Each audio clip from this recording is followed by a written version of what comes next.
Today's event is Tea Talk, as we call it. We have a series of talks every afternoon this week, and we are delighted and excited about both the co-conveners that we have here with my dear friend and Imagine leader, Saskia, who is also maybe a friend of many of you. Give a love bomb to Saskia, please, if you know this woman. Yes, exactly. And if you know Saskia as the former hat that she wore as the co-founder of Eunice Social Business, and if you were with us at our event last year that we co-hosted with the Financial Times where Mohammed Yunus came and was with us, then you also have Saskia to thank for that. But we also have her to thank today for this convening, as she's now a co-founder of Climate Equity. And so when we were thinking about how we could help to best use the time and the opportunity that we have to bring together people with a shared passion who could potentially partner up to help to accelerate some of the solutions that the world needs, we thought this was an incredible opportunity to do that. So that's how we have this Tea Talk today, co-hosted between Imagine and Carbon Equity. Imagine is a global leadership community for impact. Who in here is also, besides Saskia, an Imagine leader? Raise your hand, please. Hi. Yes, woo! And you might notice them, and Bertrand Badre, who's also a mission board member. And you might notice them because they might be wearing a feather like this, or I should say rocking the feather. And that is because we believe birds of a feather flock together, and everybody who is in the Imagine leadership community is probably somebody who might have worn the hat as a corporate executive, like Andreas Sturmer, the former CEO of Zurich Insurance in Austria, or a disruptive innovator, like we would call for Saskia, or Marco or others, or an investor or a civil society leader. But what we all believe us, and the tie that binds and makes us birds of a feather, is that we believe in putting our lives in leadership and service of making the world a better place through our businesses. And Imagine is a place that accelerates trusted relationships between people who can team up to scale up for solutions change. So being at one of our gatherings is an explicit place to partner up. What do you do? How can we work together? What's your dream for the world? Yeah, and that's our space that we're in today. So without further ado, I'm going to actually give one request for housekeeping. I'm going to request that you can come in as much as possible, and actually we're going to pull these curtains closed on this side here. Yeah, and we're going to try and pull them closed in the back as well. Come on, everybody in. Thank you. So if you're near the curtains, go ahead and pull them in. Pull in a person with you as well. Thank you.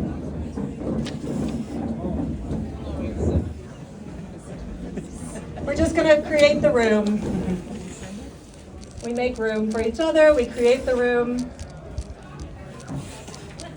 And Imagine, you know, we also call each other space transformers. Yoko Ono invited us to be space transformers. We're transforming the space. Now, if you can close the curtain in the back, bonus points for that. Fabulous. Good. Nice and cozy.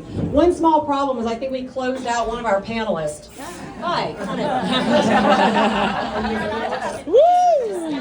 Stand there and then wait.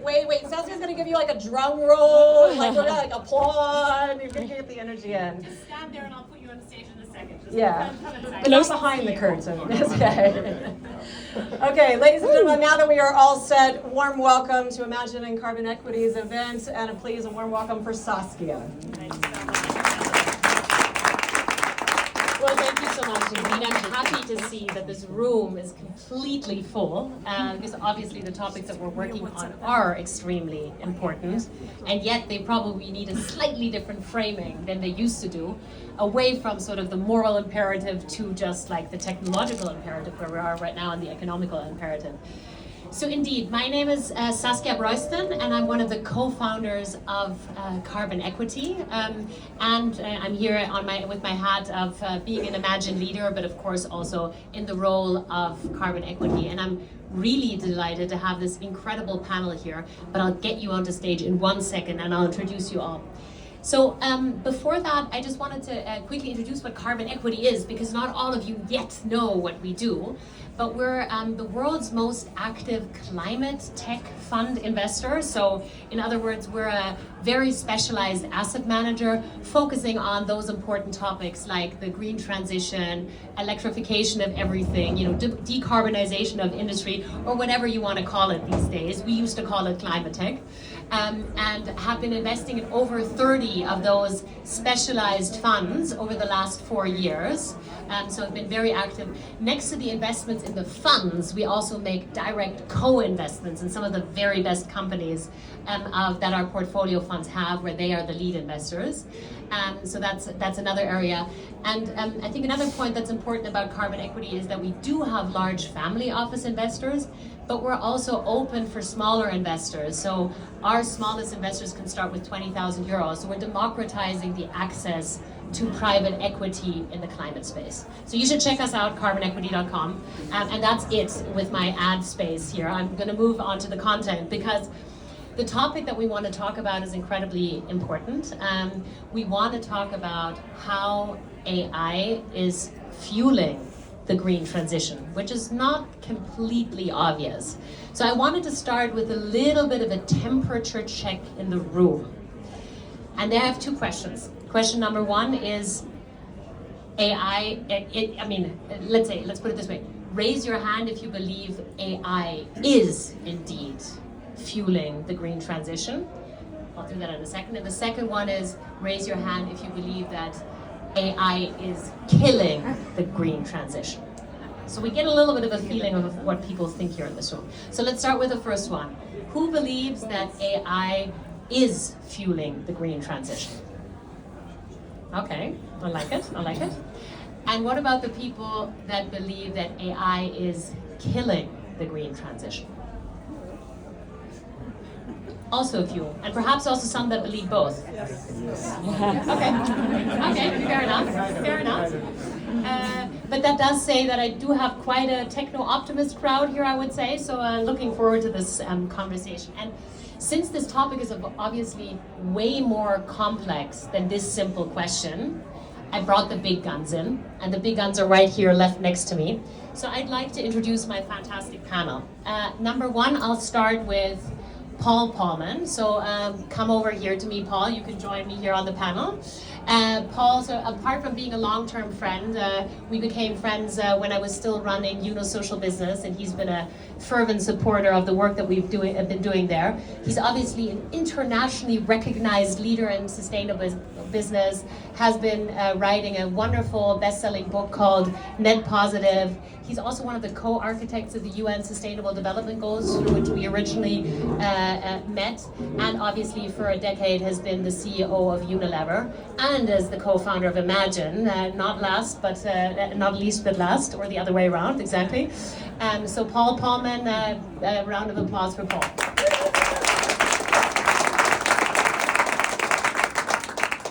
So Zach Bogue is the managing partner and co-founder of DCVC.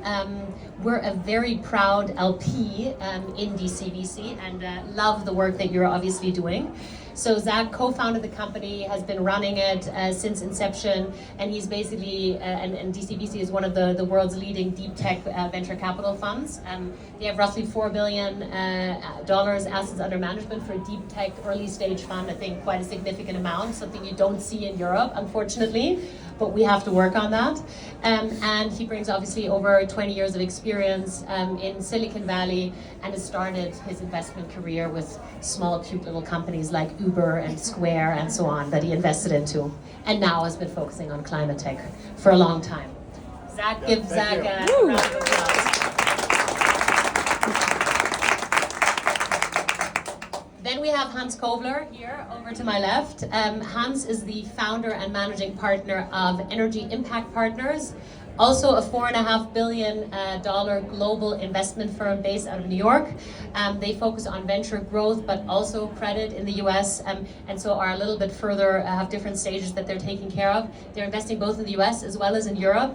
Also here, we're like a very proud investor in a number of your funds, so very, very grateful to be part of that.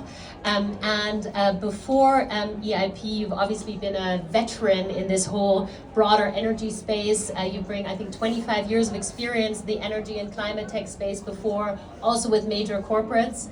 And one of the things that is very special about EIP is that you work a lot with a lot of utilities and large corporations as well to help those portfolio companies to grow. So give it up for Hans, and thanks very much for coming over to the US. And And last and very much absolutely not least, Varun, we met earlier today. Varun Sivaram is the CEO and co-founder of Emerald AI, basically one of the hottest, hyped startups these days in Silicon Valley. So we're very, very happy to have you here. And next to that, and we'll hear more about what you actually do, you're one of the top authorities on the whole energy transition space. You've written a number of books on this. You're also YGL. You used to also be like a US diplomat, so you bring a lot of interesting things.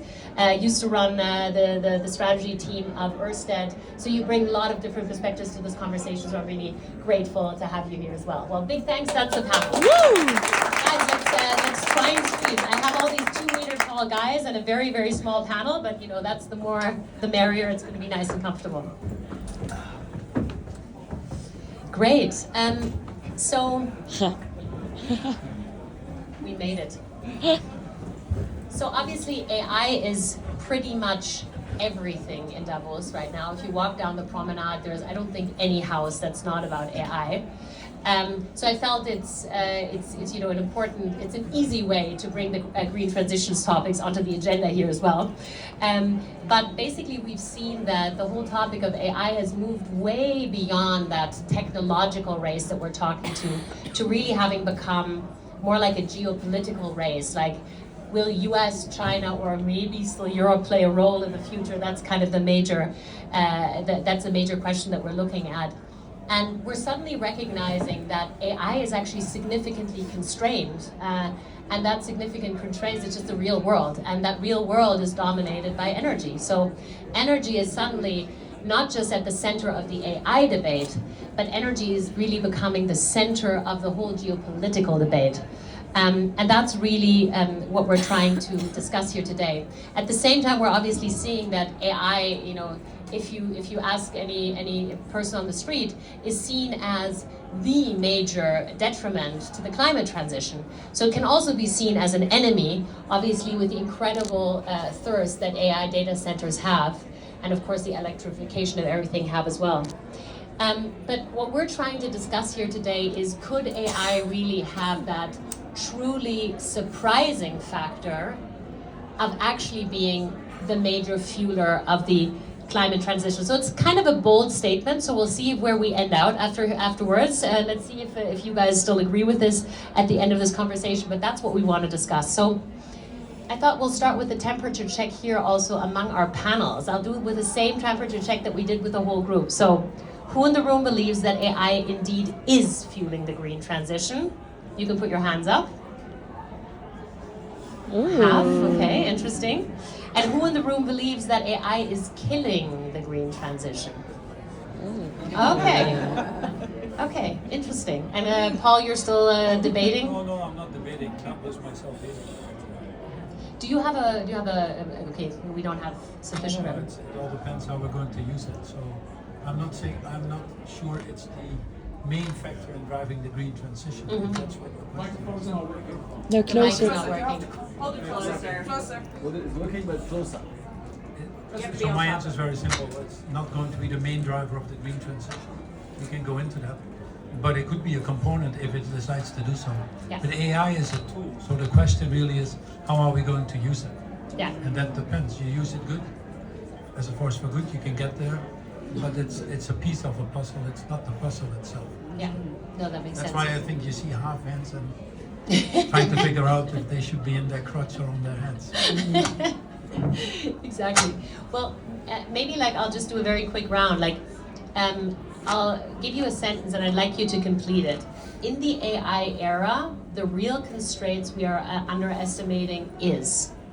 So I'll start with you, Varun. In the AI era, the real constraints we are underestimating is. Power. Real loud. Bam, bam, bam, bam. I like it. I like it. Hans, what about you? In the AI era, the real constraint we are underestimating is. Affordable power. Okay. And Oh, I agree.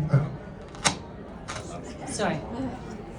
I agree with both of those, but I'll just take a contrarian and say, contrarian stance, say it's still, in scaling climate companies, it's still capital. There's still the valley of death, and ultimately affordable power, but it's affordable everything as well. Paul, what's your constraint? From a rational point of view, it's probably the capital, but I would say the real constraint is can we keep it human or not? Oh yeah. And with that, Paul, I actually want to get started with you, and you know, give the group here a little bit of a geopolitical grounding. I mean, you're all sort of energy and tech experts, but perhaps not everyone in the room are AI and energy experts. So perhaps maybe let's just start off with a geopolitical race that we're in between the US, China, and Europe. And who in your eyes is winning the both energy and AI race right now?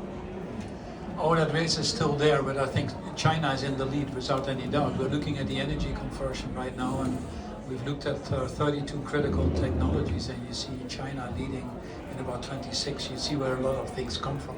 They might have originated in Europe, as you could argue on some of the things on batteries, or US on solar or whatever.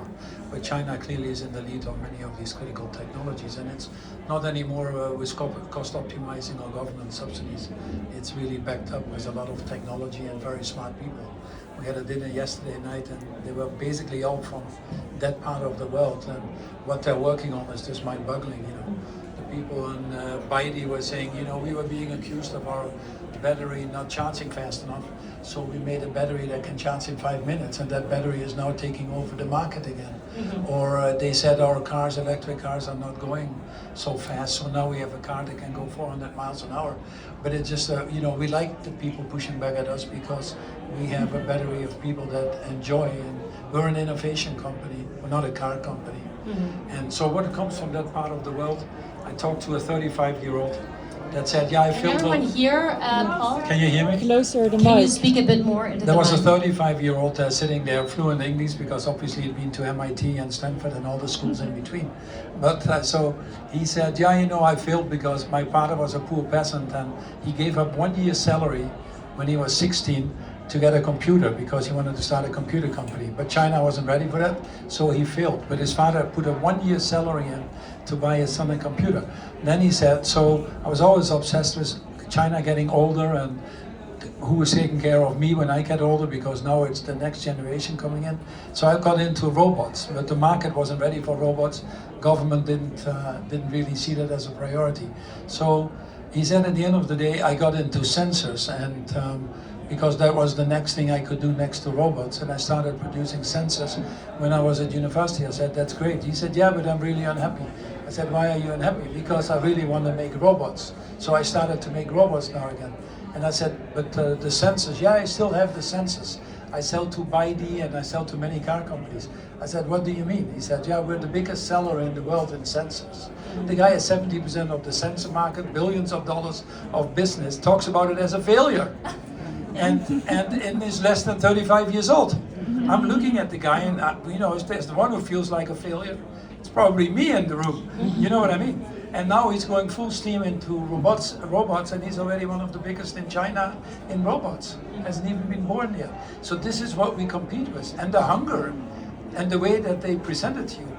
You just don't see that often anymore in Europe and the US. So China, I think, is farther ahead than some people want to make you feel believe. And then on the US itself, I think the US, we won't go into the political side. You read a lot about it, you hear a lot about it in Davos. I think we're spending too much time on that. But you know, the US, I mean, but in the US itself, and I think you'll get a fair dose of that when some other Americans visit this place. So I won't spend time on that.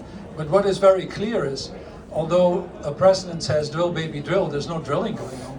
Although a president says we need more green energy, 80% of the energy that has been put into the US in the last 10 years is green energy. The fossil states of Wyoming or Texas are moving very fast into green energy. Why? Because the economics make sense. So they're not really going back as much as you think. Obviously he's slowing down progress. He's keeping coal plants open that shouldn't be kept open. But it's probably his strategy a little bit, because at the same time he's going after every country and their uncle to get the critical minerals, you know, and to stall in a sense, to get that transition, in my opinion. It's a strategy that, you know, is a valid strategy if you run a country, not a strategy that is very appealing for the rest of the world. But I think the US in essence on the green transition is moving more forwards than social media, the newspapers make you want to believe. So don't be fooled there. And then we have seen all of a sudden, which has surprised anybody in the rest of the world, and again, thanks to China, 1.3 trillion in exports this year. If you look at this year's export, China, 120 billion was all green energy. And green energy lasts for a long time. The US exports 90 billion of fossil fuel. You put a match to it and it's gone. It's actually a very inefficient use. You run a car on fossil fuel, you don't get much energy versus the green energy in terms of your returns. So it's, one competing in the brown old industries, one completely positioning in the new. Exports now 1.3 trillion. China can't really stop that. And what do you see? A country like Pakistan, 20% green energy overnight. In Africa, you see now place after place. If you know what happens in Nigeria, what happens in Ghana, what happens in Mozambique, the solar panels are plug in 2 minutes. In the US, only state you can do that right now is Utah. What's holding the US back? Unfortunately, it's politics and regulation. In Europe, it was slowed down. Europe, obviously. Does Europe still have a chance, or? Yeah, Europe has a chance, but they have to figure out what they want to own and invest behind that. So Europe is you need to give Europe more credit in terms of realizing now that we need to accelerate. The Ukraine war did a lot to move the energy transition forward. Yeah. Globally now we're well beyond the tipping point. You have 30% green energy now. That's a tipping point. You sell 25% of your vehicles now, electric vehicles. That's a tipping point. Yeah. Europe last year, electric vehicles were up 17%, and it was less and less subsidies. Yeah. So, battery, I don't have to tell you all these things, you know all that. I think we're past that point. What Europe has realized now is that, because of the Ukraine war more than anything else, we need to accelerate that. And countries like your country, Germany, has really overhauled its permitting system to be sure that you don't have to wait 5 years for a windmill or 10 years for solar panels. So I think Europe is going in the right direction there. What they need to decide is, what do we want to have as, and this is the bigger question to me, what do they want to have as dominant industries that they want to have a core leg in Europe, because the geopolitics are driving us apart. Yeah. I think many people in Europe right now, and I know from talks with key government officials in the rest of the world, are starting to think, here is a country that has different values now than the rest of the world, basically, and is isolating itself and might be soon disappearing out of NATO. And how can we run our economies without depending on them? Our financial systems are too intertwined, our technology systems, even in some of the energy transition systems.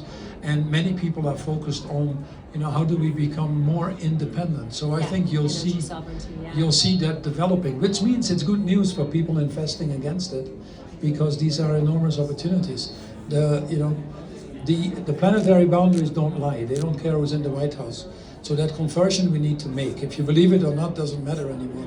The economics are working now in your favor. Yeah. So the question has not become anymore, do we need to move or not? The question is now much more, also for geopolitical reasons, obviously, as you mentioned, is how fast we can. Yeah, absolutely. And this is a great opportunity to invest. It's a great segue to. Can I just add one nuance? Sure. Go ahead. And so then I have the a question American. for Hans. No, you're 100% agree on sort of China outcompeting on those various areas. And obviously there's questions of IP and state involvement there, but we can leave that aside. But the report from on the ground in San Francisco, which is the epicenter of the AI boom in the US, is, it's pretty well accepted that US is in the lead over China in AI. Both countries have terrific people that are working incredibly hard, and China is unequivocally in the lead on power. So basically China plus ample power plus pretty good AI and terrific people, versus US with currently in the lead AI. I don't know that the US will necessarily maintain that, but currently in the lead, terrific people and constrained power, and that's the race we're running right now. And maybe I'll use that as a segue. No, that makes total sense. And I just thinking about you, Hans, I was just thinking, of course, you have a little bit of a both European as well as US perspective in understanding, and in some ways probably partial to both. So from your perspective, since you're obviously a technologist and understand the investment space, Who do you feel is winning? Does Europe have a chance at all, or is this like a US thing, and China obviously, but that's not where you're investing? How many Europeans are here? Okay, so give the Europeans a chance. But you can be honest. You're in a we know tough we spot. need to get our shit together. You're in a here. really tough spot. I'm German and American. So starting with the AI race, I think my money would be on the US. It's hard to bet against them just from an innovative perspective. They got the chips, they got the brain power, they got a lot of power. I wouldn't count out the Chinese. They will be very creative. They will throw a ton of money at it. AI is national security for starters, right? Where you fight the wars and all of that. Powering AI or energy is national security, so you're right in the middle of that. The Europeans, I don't know. I'd be a little bit more concerned about the Europeans, that they get, that they find enough cohesion, that they work together on AI and beyond that. Just coming to the powering of AI, people say the Chinese are ahead. Yes, they are ahead on the clean energy, and quite frankly, I was raising my hand a little bit. I think AI is bad for the clean energy transition in the near term. Just I want to put the temporal perspective on it, because in America, in Europe, it's all about powering the growth and make it affordable. That is really what is constrained. That's what we missed in the, when 2 or 3 years ago you had climate all over Davos. Nobody talked about Not anymore. the cost, and now you hear it in Bavaria, you hear it all the way to Wisconsin. So in the short term it will be bad for climate. I wouldn't count it out in the long run, because AI will fuel an incredible amount of innovation that we are starting to see that simplifies bureaucracy in processes. We have a company called Atomic Canyon. They take 60 years of handwritten papers on nuclear power plants, how they operate, and they throw AI at it, and they chop down 95% of the work. They have, you experiment with new materials that may lead to completely new battery chemistries, and they will be not invented in China. The Chinese don't invent things, they produce things.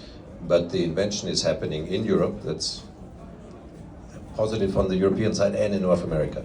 A bonus point for the Europeans. So there's hope. So I'm thinking, I'm an optimist. In the short term, we have a pullback on climate, but it will come back stronger 5-10 years from now.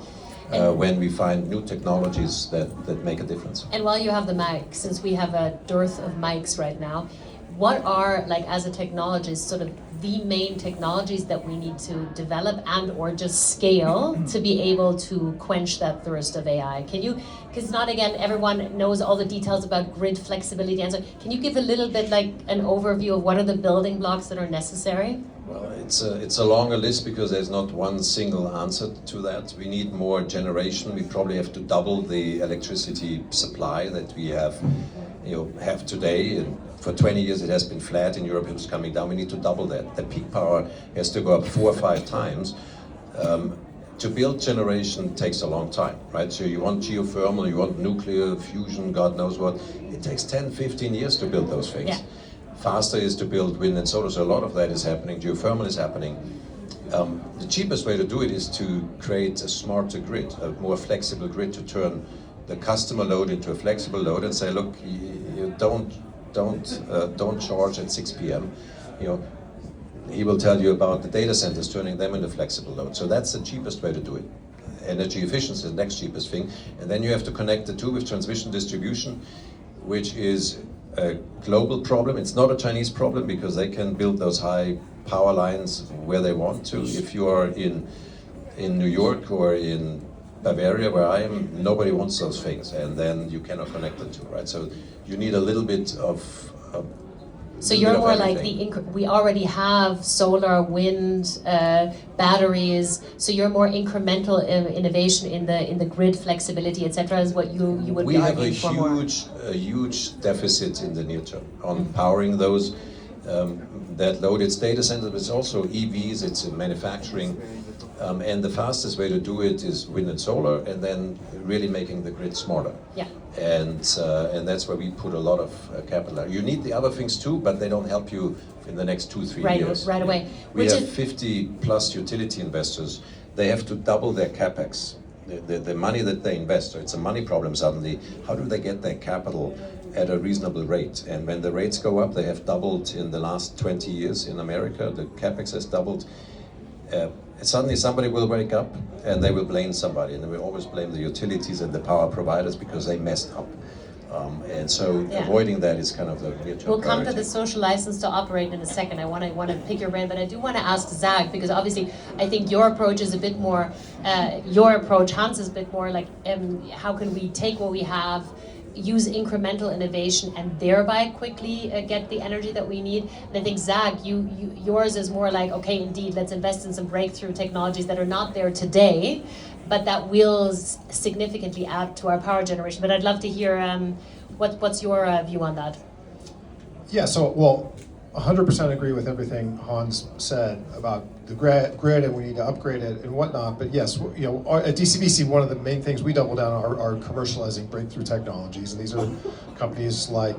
And make some examples, because Sure. they're such great, cool companies that you all need to hear about. So yeah, obviously there's our geothermal company Fervo, which is this company comes out of the fracking industry. So these guys are headquartered in Houston. And they know how to drill down a couple miles and drill horizontally, and then they fracture the rock. And instead of doing that in oil shale to extract oil and gas, they do that in hot granite, which creates terrific surface area for geothermal power. And they can do that in many places, not everywhere, but kind of call it 40 or 50% of the land mass of the U.S. And it's just sort of, it's very broadly available. And the lease holdings that they currently have are equal to about 60 gigawatts of power. 60 gigawatts. Okay, So that's this can big. actually come online fairly quickly. But I would also say that this is one of the cases where AI is a tailwind, where our companies, sort of in nuclear and geothermal and across the board, they all are using AI to bring these solutions to market much more rapidly. So this is kind of the pro AI, because it really can help them replace capex and opex and these commercializing these technologies. And so in other words, you believe that we will need that new type of generation. It won't be sufficient to just work with the types of renewables that we have at this stage. And like what are the arguments against fossil fuels that you're hearing? So why should the hyperscalers not just take fossil fuel energy, and why are they really defaulting to green energy at this stage? So, I mean, at a high level, for investing in this space, you just need to invest in companies where the economics work, and that's the best argument against fossil fuels. Hey, we're bringing something to market that people will pay market prices for, that is better, cheaper, and can eventually replace fossil. There's no, I think we touched on earlier, the green premium and subsidies and all of these things, those are not good areas to invest in. Rather, need to look for companies that really work, based on unit economics, at scale. Got it. Fantastic.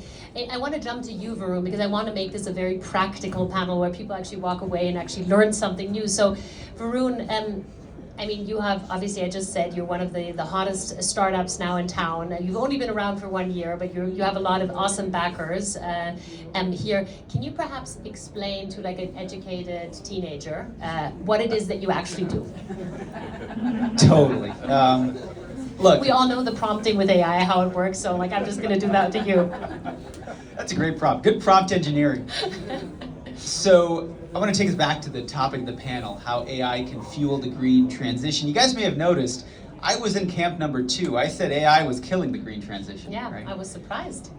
And I think it's true. Look, in my country, in the United States, today, AI is principally fueled by new natural gas.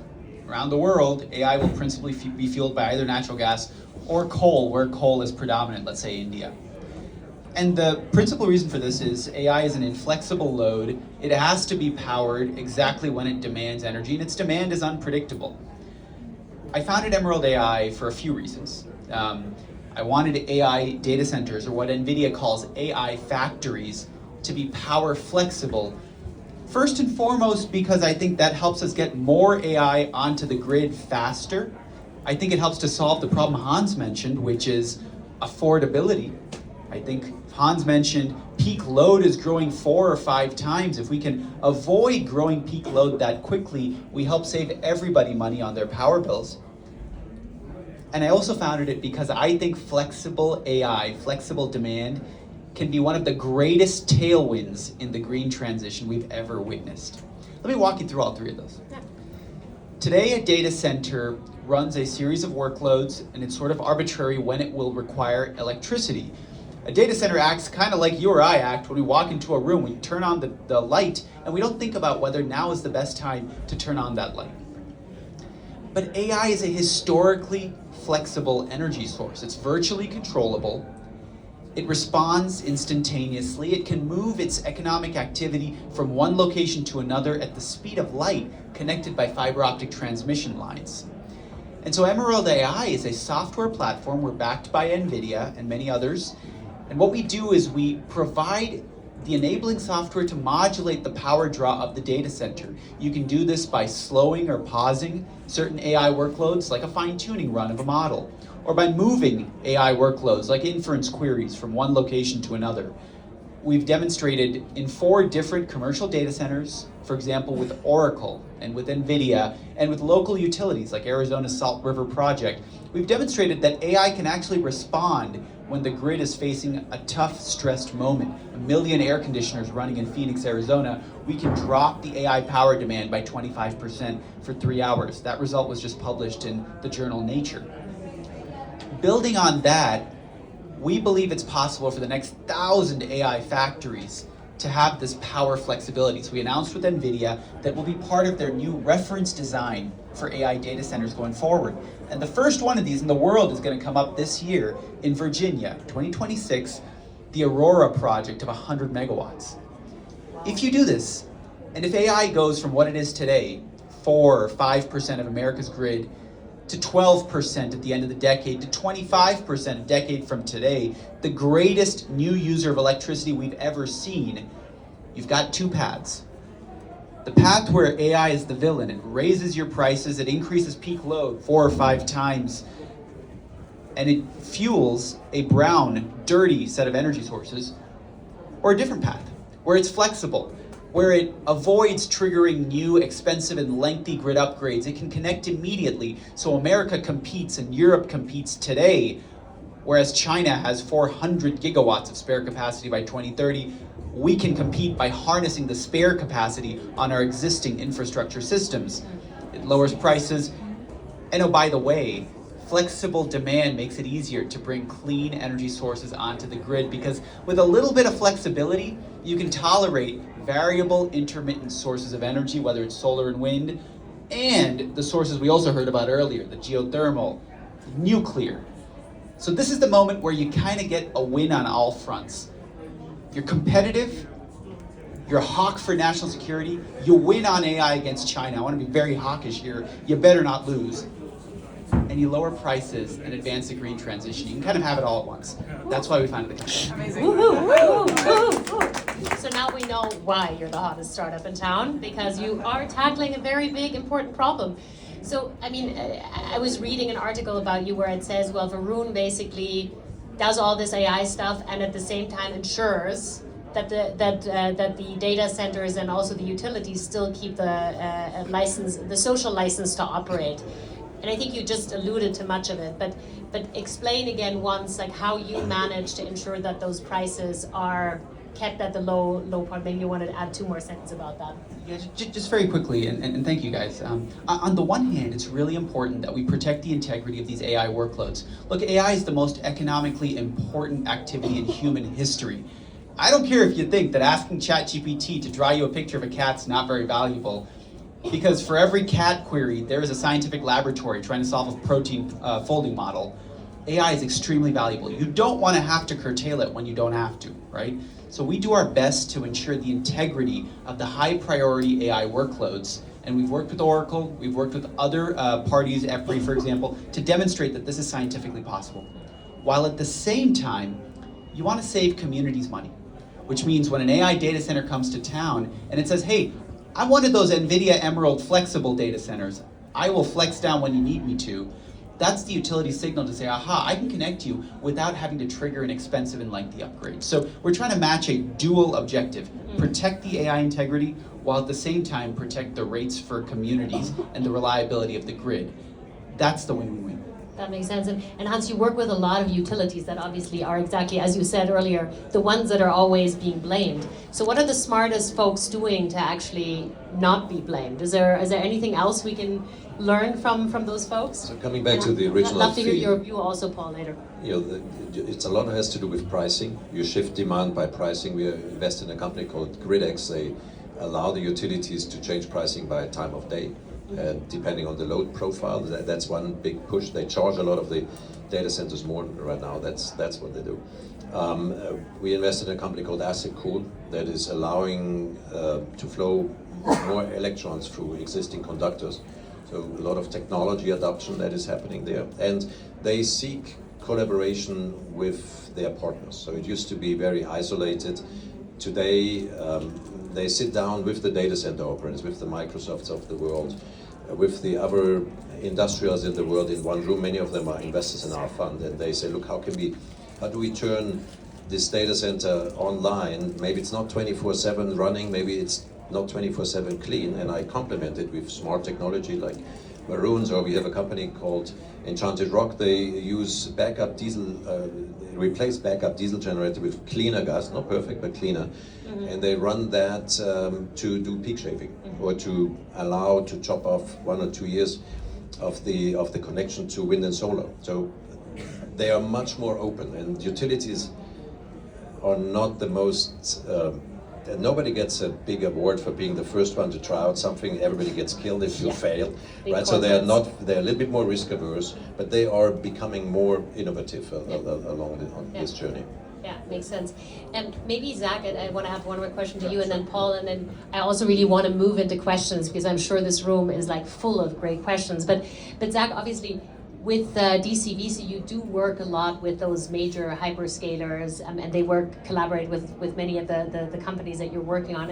And you obviously see all those hyperscalers building their own data centers, renting their own data centers, doing whatever they have to have with new data centers. But the trend that we're now also seeing is that they are significantly investing in energy, wherever they can get their hands on. So maybe you can tell us a little bit like how you see those hyperscalers really changing that energy investment space that we're all working in.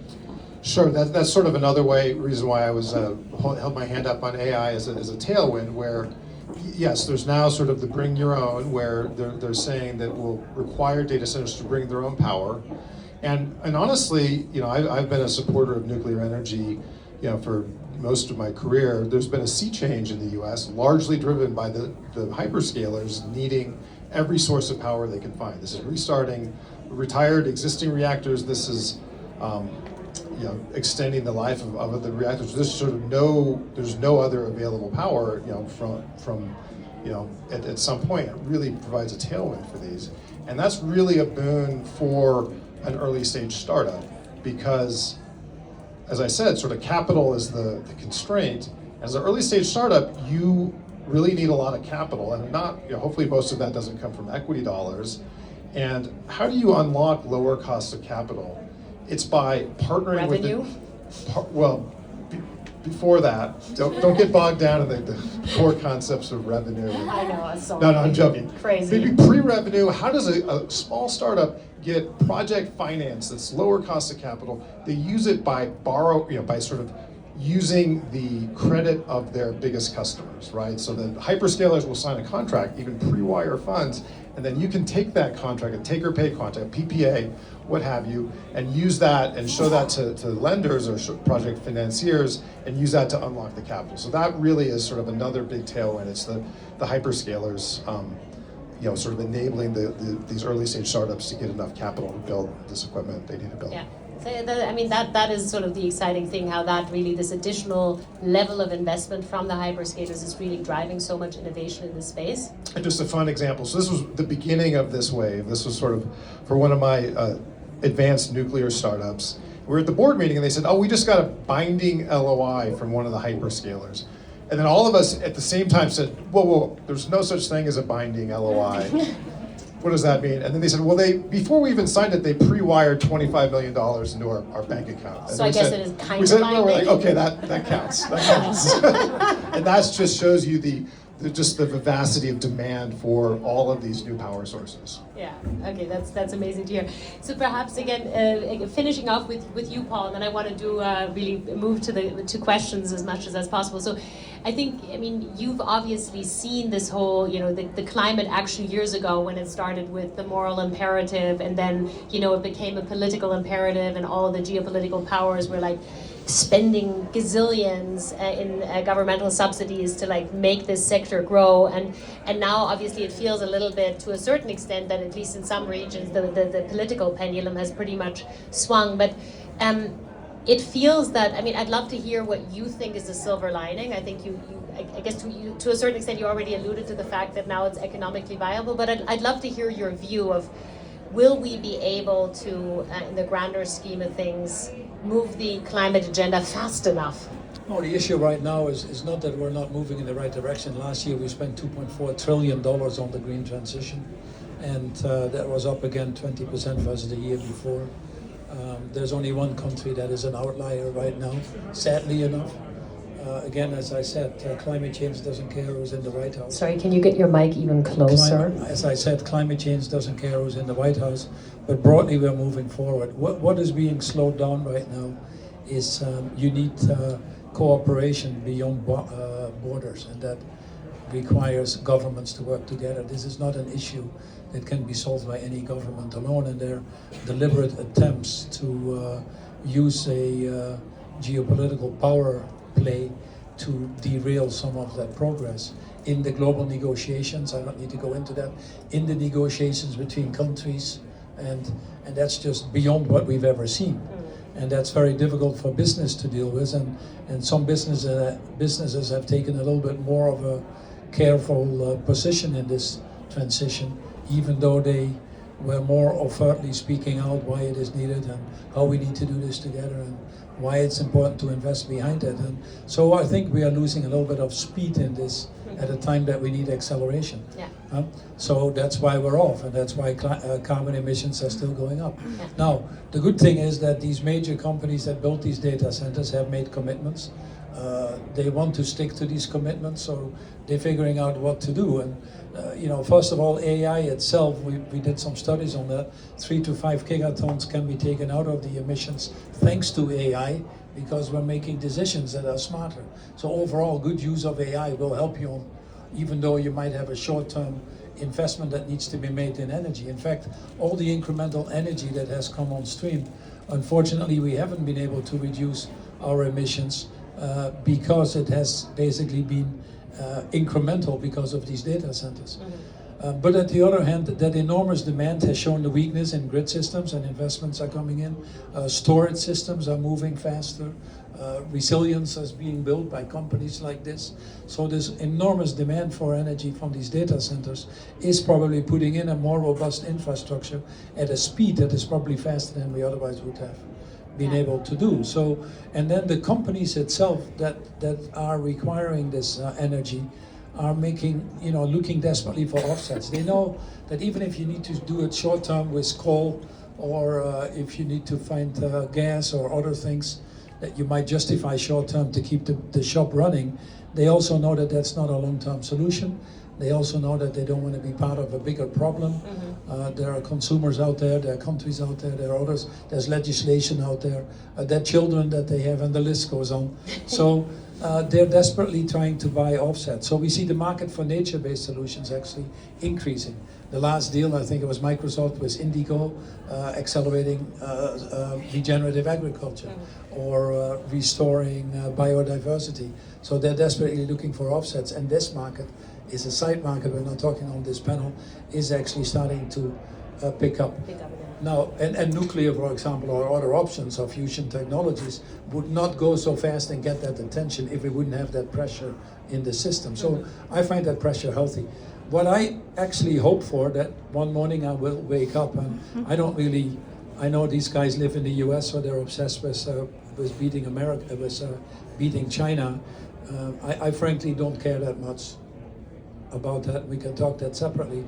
But I think that we will wake up in a not too distant future that we might find out that all this energy use, someone has obsoleted us and has figured out how to do it with significantly less. I was at TSMC in Taiwan, and they had all their innovators there, what they were working for the future, and they were saying, I'll show it to you because you won't understand it anyway.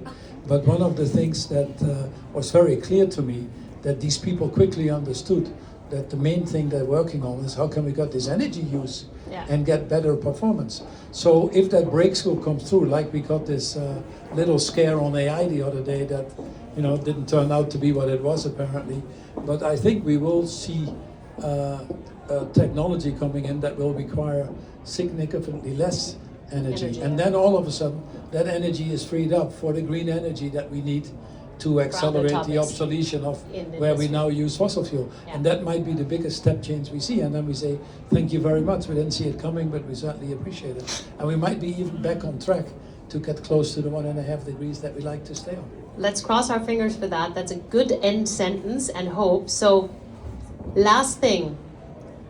Let me do a one-sentence answer for all of you, and then you can leave because I know you have a meeting that you have to rush to. What is the one decision leaders can make in the next 12 months that would most increase the chance that AI becomes a net positive for the energy transition? Everyone gets one sentence.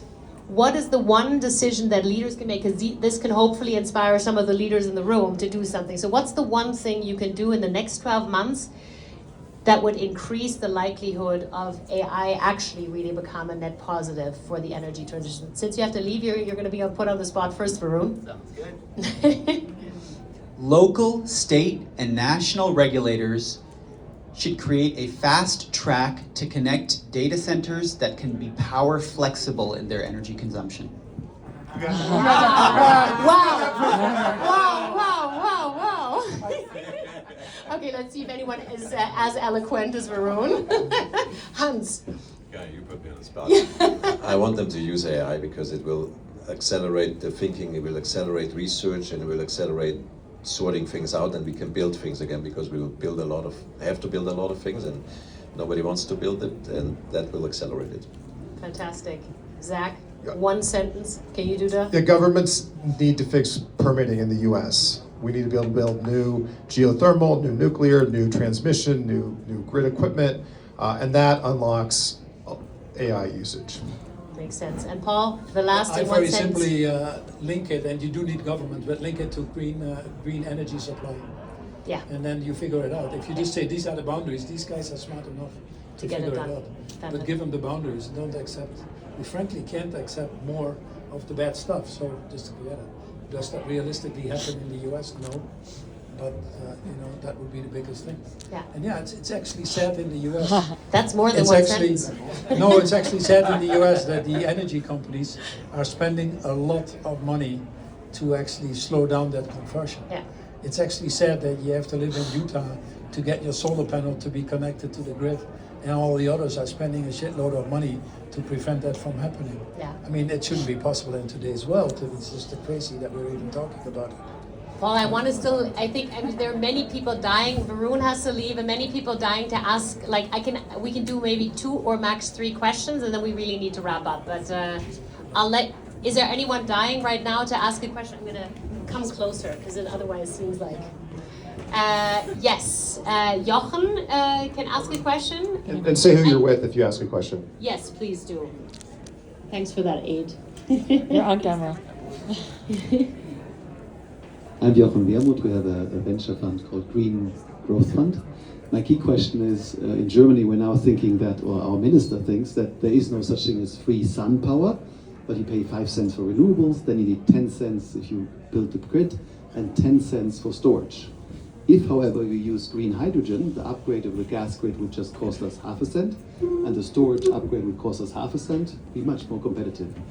We have a few green hydrogen technologies that could be competitive, bring the cost down to $3 a kilo. Where do you see that coming, and where do you see the energy mix? So the question around green hydrogen, what role that's playing, is there anyone who of the two wants to, and if anyone other, just raise your hand.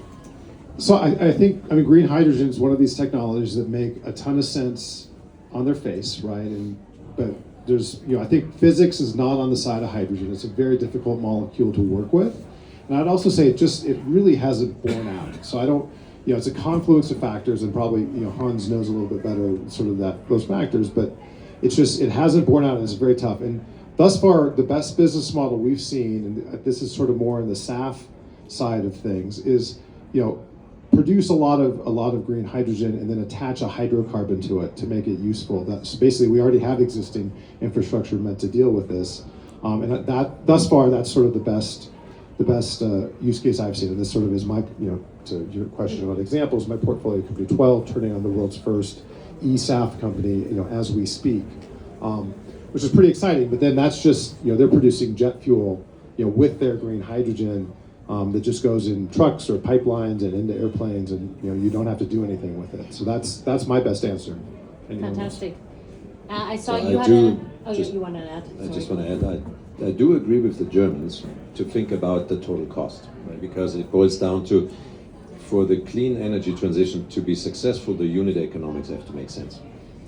In some markets, hydrogen, we think, can play a role. It's tough. When the gas prices are as low as they are in the US, probably not. If you're in Japan and you have coasts like this and no room and you need to import all energy, then hydrogen or ammonia could suddenly make sense. So in Germany, it may not be far from that. We are an investor in electric hydrogen, producing clean hydrogen, green hydrogen. We are investing in Polman, that finds natural. There's still a little bit of a gap to close, but as we've seen in so many technologies, prices come down much faster than you expect. Now we just need the market to be there, and that's where the Europeans should get together, in my view, just to do a little bit what the Chinese are doing, because they're still the worst polluter in the world by far, but they can direct and throw a lot of scale at problems. If you did that in hydrogen, there's a room for that. Lady over there. Very quickly. Living Jorgensen. Very quickly. And what you represent? Oh, board intelligence. But Good. my question is related to quantum. What happens when we suddenly have quantum technology? Are we then going to use even more power or less?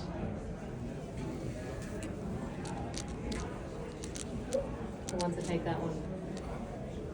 I think less. Obviously, it really unlocks a lot of sort of currently insoluble or unapproachable. We do a fair amount of investing in quantum as well, and have for the past 20 years. It seems like it's actually much more of a near-term engineering problem, and it will massively reduce the electricity we need for certain compute jobs. Other compute jobs are not amenable to quantum, but I think it would be a huge boon. It would also unlock material science discovery, other types of biological solutions, which can really also move the needle on climate. So net positive. And my last question here, the gentleman with the orange scarf. Are you Dutch? No. Just checking. So I'm Bertrand. I'm running a fund called Blue Like an Orange. That's why. Okay. Okay, and we're focused on energy transition in emerging and developing economies. Mm-hmm. And I was fascinated by this conversation, and I think it's opening a lot of avenues and opening a lot of doors. But we were mostly focused on the race between China and the US. The recommendation made at the end were largely targeting the US for obvious reasons, because this is where you're operating. A little bit of Europe, despite the huge European crowd in the room. So I was wondering whether there is a case to make to bring the rest of the world into the conversation, or whether it's a lost cause and we should just move ahead and see how things unfold. So how do we bring the rest of the world, aka not just Europe, but actually and the question, South? do we need to bring them, actually? That's the question. Okay, let's... On AI specifically, or? I mean, everything we discuss, the use of AI versus the green transition. So, yeah, I think that the amount of electricity the U.S. uses, compared to the rest of the world, and where it's going in the near future, it's minuscule. So we're not going to get there by decarbonizing North America. That said, that's where 90% of our climate investing takes place. That's where 90% of it's deployed. And our view is, we need to deploy it here, but then obviously prove it out in the U.S. But then, with a goal that obviously goes global as quickly as possible. But that's sort of our perspective. We get a little criticized for that, right? You're basically decarbonizing North America. And I'll let everyone else answer on AI. Well, I guess China is decarbonizing itself, is trying to do that, so Hans? If your questions are on AI, I think what we see here right now and what you hear tomorrow is everyone on their own, right? So Europe has to come up with a plan. They need a plan. The Saudis have a plan. The Middle East has a plan. India has a AI. They need their own plan. As far as clean tech development is concerned, here I'm really bullish about Europe because they have brilliant engineers. They make a lot less. They spend more money on developing stuff than on marketing. If our friends are in California, half the money goes for. To be fair, don't tell them, otherwise we have an issue with our friends. But I think here Europe has a chance, and what they need to learn is to commercialize those technologies, because it's almost easier to take a company out of Norway. We have a drone company in Norway. It's easier to bring them to the US market than to penetrate the whole European market, right? So Europe needs to come together, I think, more. I see there are more hands, but I think we're going to have to move to the informal part now. I just wanted to say a massive thank you to this fantastic panel. Let's give them a hand. Woo! Thank you very, very much. Thank you very much to Imagine, Paul and Valerie, for co-hosting this with us. Thank you so much. It was really wonderful. I want to say, if anyone's interested in learning about these two fantastic funds, please talk to Zach and Hans about it. If you want to learn more about the incredible leadership community that Valerie has put together and has been